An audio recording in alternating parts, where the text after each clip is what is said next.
fast.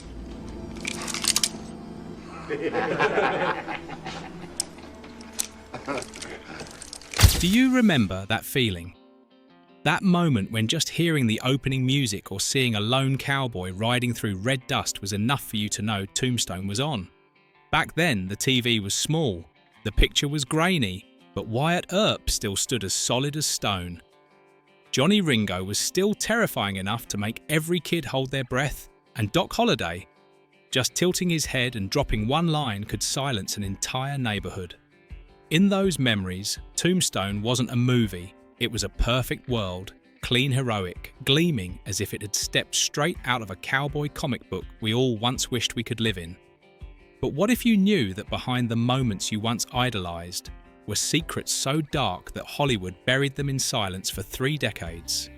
A gunshot that almost blinded Val Kilmer, a stuntman dragged under a horse's hooves seconds away from death, and a Kurt Russell who quietly directed the entire film without being allowed to mention it.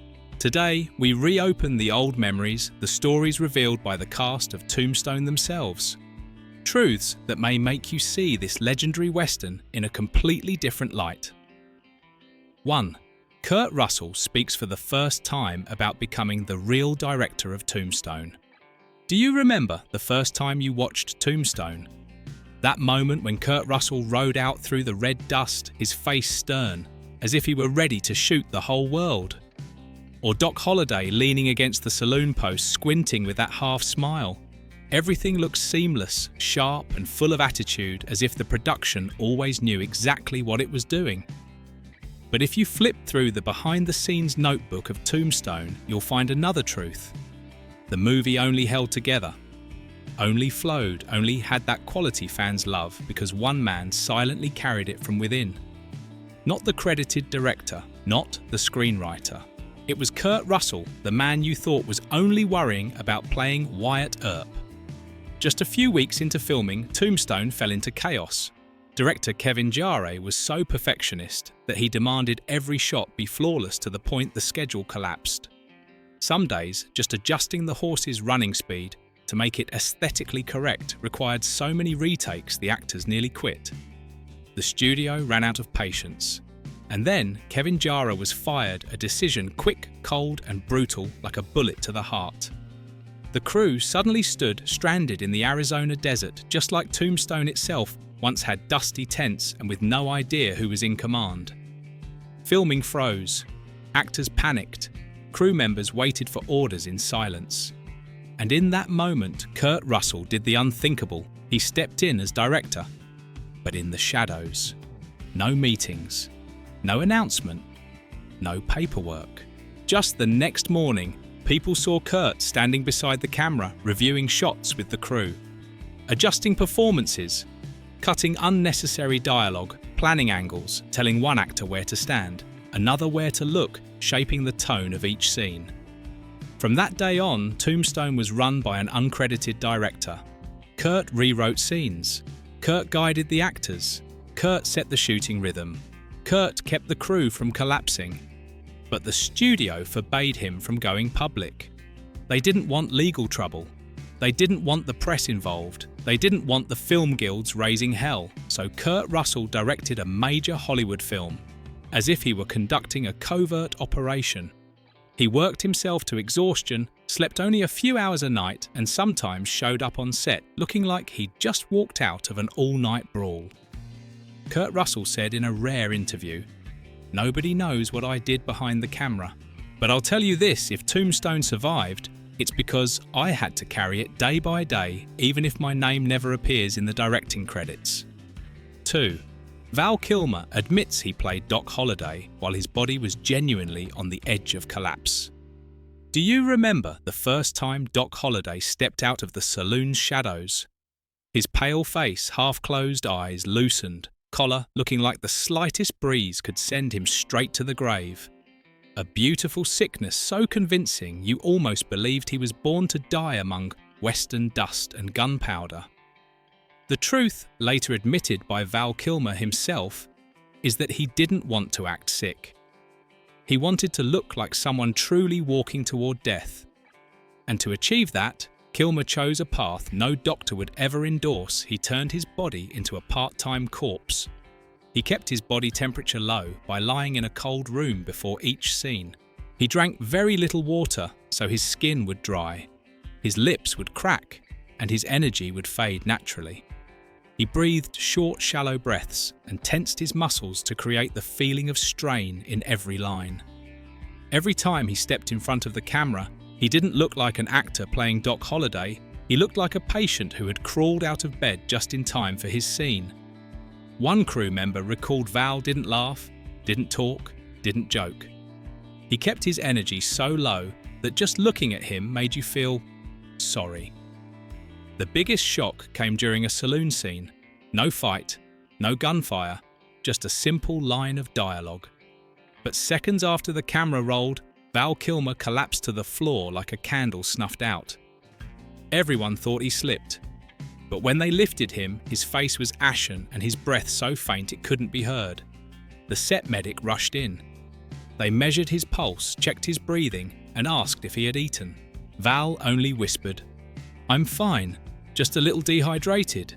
His body was nearly drained. Temperature below normal, oxygen insufficient. His collapse was inevitable given how he had treated himself for weeks. But in true Hollywood fashion, the studio ordered absolute silence. No reports, no medical file. Val woke up after a few minutes, drank some water, rested briefly, and like a true cowboy, got up and kept filming. No complaints, no medical demands, no request to stop production. Val Kilmer later admitted, "To let Doc Holliday live truthfully on screen, I pushed my body as close as I could to the edge of collapse. And honestly, I went too far. No CGI, no makeup trick, no filter. Doc Holliday looked like he was dying because Val Kilmer truly dragged his body to that very edge." 3. The face-off between Ringo and Doc and the moment that almost cost Val Kilmer an eye. Do you remember the scene where Doc Holliday stands opposite Johnny Ringo? Two men staring at each other with eyes cold as forged steel hands loose around their guns, as if they could kill without even cocking them. It's one of the coolest moments in Tombstone, but here's something fans never knew. During that stylish, iconic shot, Val Kilmer nearly lost the very thing that made his performance immortal. On film, their guns used blanks. But in real life, the blast force is real. These guns behave like true weapons, except they don't fire a metal bullet. Still, every explosion can eject bits of copper wadding or microscopic metal fragments enough to cut skin or destroy an eye instantly. That day, Michael Biehn Ringo and Val Kilmer entered the set extremely tense. This was the biggest psychological face-off in the film. Both wanted perfection, down to the rhythm of each breath. No jokes, no small talk. No one dared break the deathmatch atmosphere they were holding. The camera rolled, they raised their guns. The blank gun in Bien's hand, worn from weeks of use, began to vibrate slightly normal for that type. But with a tiny shift of his wrist, a metal piece inside the barrel moved just a few millimeters. And when Bien pulled the trigger instead of venting downward as designed, the gun spat out a small metal fragment that sliced through the air straight toward Val Kilmer's face. A crew member recalled, "We just heard a ping and saw Val jerk his head back. We all thought he was acting until he touched his face and saw a streak of blood on his hand. The fragment passed just under his left eye, only a few centimeters away. If it had been slightly higher, Doc Holliday would have been blinded right there in the middle of the most beloved scene in the movie. The set froze. Bien went pale. Val stood motionless for several seconds, took a deep breath and said only, 'Shall we go again?' And he kept filming. No break, no complaints, no blame. As if almost losing an eye was just another fun little behind-the-scenes accident. The studio learned about it immediately and buried it instantly. If the press had known an actor was nearly blinded by a gun blast, production would have shut down safety investigations launched and millions lost. So the entire incident vanished from every record. No report, no paperwork, no official mention. It exists only in the memories of those who were there. 4. Sam Elliott reveals the accident that nearly killed him. Back in the day when you watched Tombstone on that boxy living room TV, did you ever wonder why Sam Elliott's Virgil Earp sometimes stood straight as a pole and other times leaned slightly to one side as if carrying a secret? I used to think it was the camera angle, the horse, or maybe just his choice to play a weathered cowboy. But years later, when I heard Sam Elliott explain it himself, I learned that the difference wasn't cinematography, wasn't character work. It was the mark of a fall hard enough to crack his ribs right there on set. That day was supposed to be harmless a scene where the Earps ride through town swallowed in desert dust so thick you could taste it just by standing still. But for the horses, the dust, the machinery, and dozens of people crowding around it was the perfect cocktail for panic. When the director shouted, "Action!" Sam Elliott's horse jerked violently as if someone had thrown a bucket of ice water on it. No one had time to react. Sam was launched out of the saddle, crashing onto the packed earth with a thud that made everyone's blood run cold. He didn't move. Dust covered his face. A few seconds passed long enough for people to fear the worst. One assistant recalled, "We looked at the way he fell and thought, that's it. Virgil Earp just snapped in half." But Sam Elliott did what no one expected. He placed a hand on his chest, felt the sharp, knife-like pain cutting through him every time he breathed, and then stood up. No groan, no request for rest, no complaint. And while the crew was still frozen in shock, Sam was already climbing back onto the horse as if the fall had been nothing more than a minor inconvenience in a life already filled with being thrown against walls. Years later, Sam finally admitted I was afraid they'd replace me. Back then, if you showed even a hint of weakness, you could lose your role overnight. He continued filming the entire day with fractured ribs. Every line had to be spoken with the half breath he had left. Every movement hurt badly enough to make his eyes water, but on screen you would never know. All you see is Virgil Earp, strong, dignified, walking like nothing on earth could shake him. Off camera, Sam Elliott was hiding a real injury, but on camera, he looked more like a Western hero than ever. 5. Val Kilmer reveals. A deleted gunfight scene almost pierced Kurt Russell's ear. Among all the behind-the-scenes stories from Tombstone, this is the one Val Kilmer once told at a fan event, and it made the entire room fall silent. That day, they were shooting a street gunfight with multiple actors firing blank rounds non-stop. The problem was that blanks are only partly fake. The gunpowder is real. The blast force is real, and the wadding fired out of the barrel can still injure you. Val Kilmer said that during a rehearsal, Kurt Russell was standing right next to him, getting into position. An extra playing an opposing cowboy was assigned to fire a warning shot into the air. Simple enough. But when he pulled the trigger, the muzzle tilted slightly to the right, and a metal wadding fragment blasted out with enough force to slice the air straight toward Kurt Russell's ear. According to Val, I heard a whiz and instantly saw Kurt grab his ear. If that piece had been off by a few centimeters, it would have gone straight through his ear canal or into his temple. The set went dead silent. The extra nearly collapsed from shock.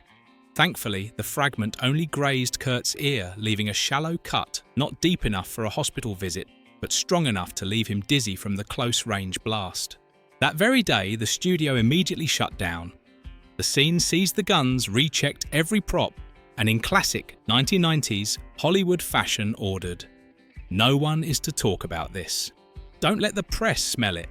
Kurt Russell later revealed it in the calmest but most chilling way. I didn't realise how lucky I was until they showed me the angle I was standing at. If I'd been half a step to the side, I wouldn't be here to say this. The gunfight scene never made it into the film, not because it looked bad, but because it nearly killed the man who saved Tombstone from collapsing in the first place. If fans had known this in 1993, they would have watched the movie with very different eyes. 6. Bill Paxton admits his fear of being overshadowed. Tombstone wasn't a playground for amateurs, it was a battlefield filled with names like Kurt Russell, Val Kilmer, Sam Elliott, each one bringing a presence so heavy that a single glance could freeze the frame. For Bill Paxton, who was used to playing kind, upbeat, ordinary characters stepping onto the Tombstone set, was like walking into a lion's den. He once said that on his first day filming with Kurt Russell, it felt like standing next to a human-shaped storm waiting to break loose. And Val Kilmer, playing Doc Holliday with those razor-sharp eyes, made Paxton confess. In real life, he looked like he could read my thoughts. In that atmosphere, Paxton was swallowed whole by the feeling that he wasn't big enough, not grounded enough, not cool enough to stand beside those screen titans. And so something began creeping in day by day, stage anxiety. He rehearsed his lines until his voice went hoarse, practiced expressions in the mirror late into the night. Some days, right before filming, he had to lean against a wall not to rest, but to steady himself. His body reacted to the pressure with numb hands, a racing heart and knees that nearly buckled. He feared that if he slipped even for a moment, the audience would instantly see he didn't measure up. One crew member said Paxton was always the first on set and the last to leave. Not to rehearse, but to prove to himself he deserved to stand with those guys. But here's what nobody expected, that very fragility, the shaky breath, the nervous eyes, the softness in a world of hardened cowboys made Morgan Earp painfully real. Historically, Morgan was the youngest brother, the most emotional, the most vulnerable, and the one always trying to keep the family from breaking apart. Bill Paxton accidentally lived that truth off camera, and when the camera rolled, the fear, the tremble, the pressure, all of it transformed into the most heartfelt performance of his career. Bill Paxton later admitted standing between Russell Kilmer and Elliott. "I'd always felt like the weakest one. The pressure was so intense that some days I had to lean on a wall just to stop shaking. But that fear is exactly what helped me understand Morgan Earp better than anyone. Among a cast of men who rode horses, fired guns and held their emotions like stone, Bill Paxton brought the rarest thing, genuine humanity. A man trying to prove he was good enough, strong enough, worthy enough to stand beside legends, and that's why he was never overshadowed. He became Tombstone's beating heart. 7. 40 degrees. Desert heat. And the truth about why many Tombstone actors coughed up blood. If you ever watched Tombstone and thought those rolling clouds of dust, the sunlight ripping through the town, or the sweat running down the actors' faces were just beautiful visual effects, then get ready for this. None of that was fake. That was real weather, and their bodies really did start to break down under that heat. The Tombstone set was in the middle of the Arizona desert, where noon temperatures easily hit 40 degrees and could feel even higher when you were standing in areas baked by lights and cameras throwing heat back at you. No wind, no shade, just sand dust, the smell of horses, and dozens of people forced to wear 3 layers of costume shirt, vest leather, coat, belt, gun, and a wide-brimmed hat. Just standing still was enough to make sweat pour like a shower, let alone running, riding, or shooting. One extra recalled, "In the big brawl scene I was shouting, running, firing, until I started coughing. And when I raised my hand, I saw real blood mixed with dust." That wasn't an isolated case.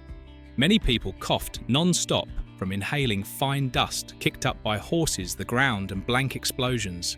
When your lungs are irritated in extreme heat and you're moving constantly, coughing up blood becomes almost inevitable. The medical team repeatedly asked to stop filming so the actors could rest, drink water, cool down. Even suggested cutting back on outdoor scenes. But the response from the producers was ice cold. "We can't fall behind schedule. The more they cough, the more real it looks." That was the order hanging over the entire production for weeks. Tombstone at that point was burning through money every day like a giant furnace. If the schedule slipped even for a single day, the studio could shut the whole thing down. So even when actors were coughing so hard, their lungs hurt, their throats burned, or they coughed up blood, they just wiped their mouths, took a sip of water, and walked back onto a set as hot as a stovetop. One crew member shared something no fan ever knew. "Some days we shot for 12 hours straight. By late afternoon, the entire crew was coughing in unison like a chorus. But they kept acting because no one wanted to be the first to ask for a break. So if you ever praised Tombstone for looking weirdly real, it's because everything in it was real sun, real dust, real exhaustion, and real coughs with a little red mixed in. That was the price of building a living, breathing Wild West on screen, with the actors' lungs themselves. 8. Kurt Russell admits, the role of Doc Holliday was not meant for Val Kilmer at first. Most Tombstone fans now see Val Kilmer as the absolutely perfect choice for Doc Holliday, but the truth behind the scenes was completely different in the beginning. Doc Holliday was never tailor-made for Val Kilmer. According to Kurt Russell himself, the studio initially wanted someone else a more bankable name at the time. Val Kilmer was considered too unpredictable, too strong-willed, and likely to hijack the movie.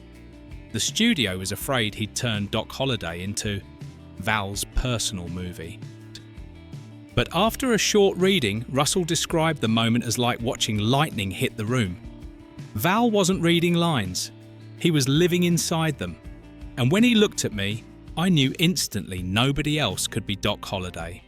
Russell stepped in to defend Kilmer against the studio, even demanding they change the casting direction.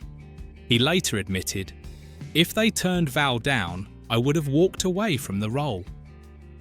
Tombstone without his Doc Holliday wouldn't be Tombstone. That decision stirred up internal turmoil for a while. Some producers pushed back, afraid Russell was wrecking the plan, but in the end, they had to back off. And that became a turning point in film history. Val Kilmer turned Doc Holliday into one of the most beloved characters in American cinema, far beyond what anyone expected. A crew member recalled, the day Val walked onto the set for the first time, nobody had any doubts left. He opened his mouth and the whole crew went dead quiet. Doc Holliday had arrived. Without that intervention, Doc Holliday might have been played by someone else, and Tombstone might never have become the legend it is today. 9.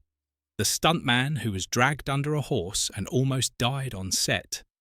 In Tombstone, those chaotic scenes of dust clouds, screaming gunfire and pounding hooves give audiences chills because they feel as real life.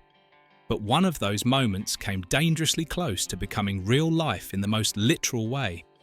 A mishap where with only a few seconds or a few centimeters difference, Tombstone would have had an actual on-screen death written into film history. The scene was a town-wide melee with dozens of actors and horses charging through, turning the set into a filthy, loud, tense mini-war zone. In the middle of all that, one stuntman had a simple assignment: run across the street, dodge the horses, and take a fall, a move he had rehearsed many times. But in chaos, a single small mistake is all it takes for disaster. And that's exactly what happened. His belt got caught on the stirrup of a large horse. One brutal jerk lifted the stuntman off the ground. Then the horse started to run. No one heard his screams, the gunshots and yelling swallowed them. No one saw him being dragged. The dust rose like a thick fog that hid everything.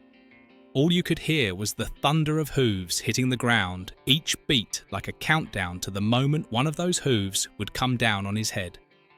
The horse dragged him dozens of meters over hard-packed earth, rocks, and gravel, shredding his clothes.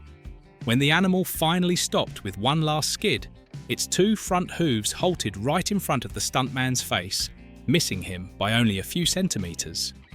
A few centimeters more, and the camera would have captured a real human death. A crew member later recalled, still shaken. When we pulled him up, his face was so covered in dirt we could barely recognize him. His eyes were red, his mouth full of dust. But he was alive. And that was the only miracle of that day. You'd think an incident like that would be reported immediately. But it wasn't. The studio knew exactly what the consequences would be.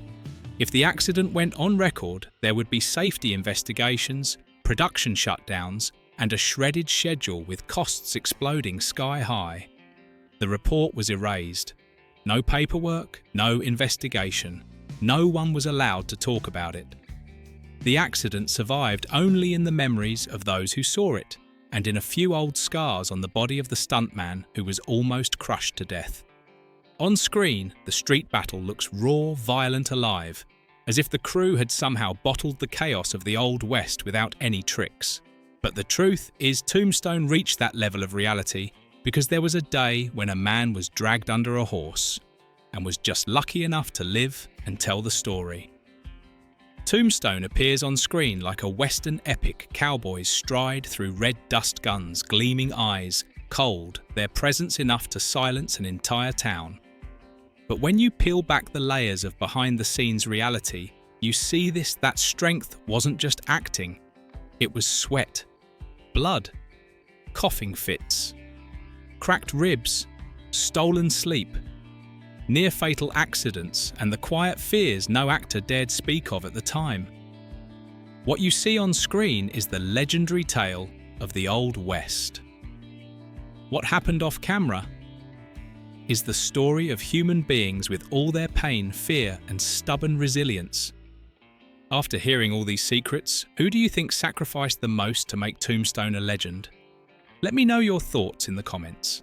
And if you want to dive deeper into the truths Hollywood tried to bury, the scenes that almost became disasters, or the untold stories behind classic films, hit like, subscribe, and turn on the notification bell so you don't miss the next videos.